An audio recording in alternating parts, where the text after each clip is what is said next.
Hi, my name is Joyce WBC champion of the world, and you're watching Sporting Icons.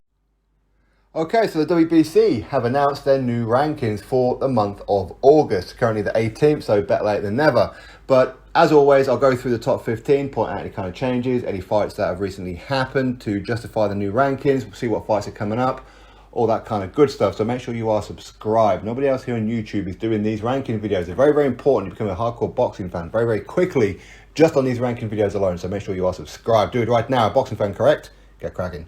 Okay, so Tyson Fury is currently still the WBC World Heavyweight Champion. We've covered that in depth. We don't need to talk about any more of that in this particular video. Number 1, Deontay Wilder. Number 2, Joyce. Number 3, Joseph Parker. Number 4, Frank Sanchez. Number 5, Andy Ruiz Jr. Number 6, Arsenbek Makhmadov. Number 7, Dillian Whyte. Number 8, Luis Ortiz. Number 9, Robert Helenius. Number 10, Otto Wallin. Number 11, Martin Bakole. Number 12, Zan Kosabuski. Number 13, Michael Hunter. Number 14, Filip Hrgovic. And number 15, Derek Chisora. So dropped out of the top 15 this month is Ajit Kabiel. He's dropped from number 15 to number 16. So a fresh insert is Derek Chisora.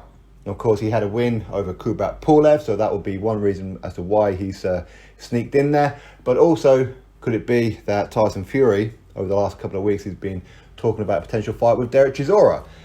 The WBC champion cannot fight anybody who is not in the top 15 of the WBC. So is it coincidence that Derek Chisora magically appears into the top 15? Well, that's on you, I suppose. The other change will be number 9, Robert Helenius. Now, Robert Helenius was number 10 last month.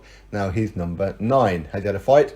No. But what they do is they boost his position just by a little bit. Don't be surprised if he gets boosted again next month. But we know that he's going to be fighting Deontay Wilder on October the 15th. Now, should he be taking on Wilder for a mandatory position? This is what we spoke about in the previous video, so go check out that one. But that could well be the situation. It could well be. Now, is it fair that Robert Helenius gets an opportunity above everybody else? But again, this is the WBC. In the previous video, I was talking about WBA, just to clarify. But this one is the WBC.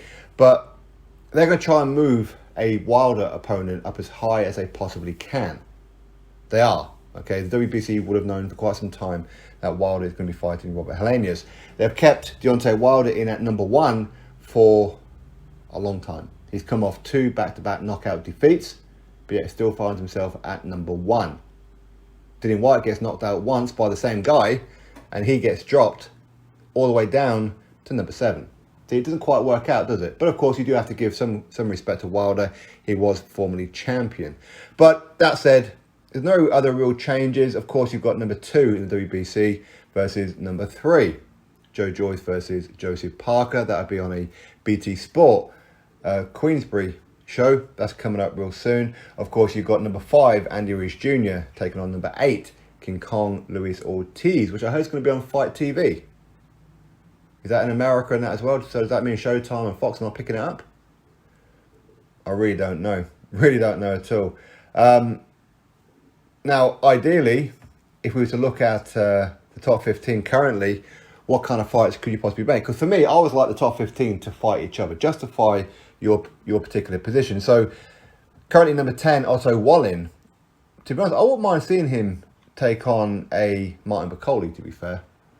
Now, who could put up the money for that one? We don't really know, because neither one of them have promoters who have TV. We don't know. But listen, I'm sure somebody somewhere would put it on, whether it be the PBC, for example, whether it be BT Sport or a Sky Sport. Somebody somewhere could pick up that fight. They could. So why not? Why not? Maybe a Frank Sanchez versus a Arsenbek Makhmadov. But again, is that kind of cross promotion? Frank Sanchez is, of course, a PBC fighter, even though he has appeared on DAZN over, 2 fights ago? Something like that. Makhmadov has just signed a top-ranked deal. So maybe some kind of cross-promotional issues that could hinder that fight. But, hey, listen, they should never, ever let networks block fights. It shouldn't be allowed, but unfortunately it does. But other than that, no great changes whatsoever. But back onto Tyson Fury quickly. Hopefully he does not vacate the WBC belt, but I do predict that he will wait for the winner of Joshua Usyk to be announced. Then he'll make that final decision. If Joshua wins, he'll defend that against Joshua for undisputed. If Usyk wins, he'll probably retire. Okay? Anyway, that's my thoughts. You drop me yours. Click thumbs up, subscribe, and I'll catch you next video.